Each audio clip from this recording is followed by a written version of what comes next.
अस्सलाम वालेकुम मेरे प्यारे भाइयों, मेरी प्यारी बहनों। मौलाना तारिक जमील साहब अस्पताल में दाखिल हैं, ये सबको पता है। और हज़रत के मदरसे से बहुत ही तशवीशनाक ख़बर आई है अभी, और सुन के अजीब सी अंदर की कैफियत हो गई है। एक तरफ मौलाना तारिक मसूद साहब का रिज़ल्ट पॉजिटिव आ गया है, एक तरफ इब्नुल हसन अब्बासी साहब का इंतकाल हो गया है, एक तरफ मौलाना सलीमुल्लाह खान साहब की साहिबजादी हज़रत आदिल खान साहब की बहन का इंतकाल हो गया, पीछे हमारे ज़रअली खान साहब का इंतकाल हो गया, और उलमा के जाने की झड़ी बंधी हुई है। और अब मौलाना तारिक जमील साहब के मदरसे से ये ख़बर आना बहुत तशवीश की बात है। तौबा और इस्तिग़फ़ार का मकाम है कि मौलाना के मदरसे के मुंतज़िम आला मौलाना शौकत साहब का भी इंतकाल हो गया। इस वक्त मौलाना तारिक जमील साहब हस्पताल में एडमिट है। उनके लिए अल्लाह से दुआ करें, उनके लिए कोई छोटा सदमा नहीं है, ये बहुत बड़ा सदमा है हज़रत के लिए।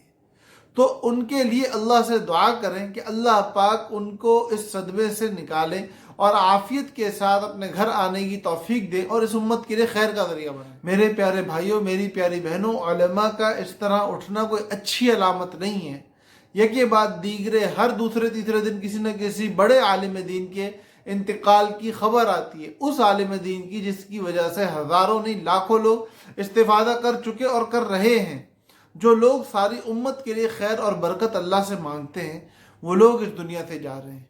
खुदारा अब तौबा और इस्तिग़फ़ार का माहौल बनाओ, खुदारा अब रुजू इल्लाह का माहौल बनाओ। हमारे माशरे में तो बेहिसी का ये आलम है कि कराची के अंदर कुछ शरपसंद लोगों ने मौलाना फजल मोहम्मद साहब के इंतकाल की झूठी अफवाह उड़ा दी। यारों, कुछ खुदा का खौफ करो। हम लोग क्यों इस तरह झूठ का साथ देने वाले बन गए? हम लोग क्यों इतना झूठ फैलाने वाले बन गए? हमें चाहिए कि हम सच को आम करें, झूठ का दरवाज़ा बंद करें, अपनी आखिरत को बचाएं और अपने इन उलमा के लिए अल्लाह से आफ़ियत और खैर मांगें। अल्लाह पाक हम सब के दरमियान मोहब्बतों को पैदा फरमाए और हमें सब के लिए खैर का ज़रिया बनाए। अस्सलामु अलैकुम व रहमतुल्लाहि व बरकातुहू।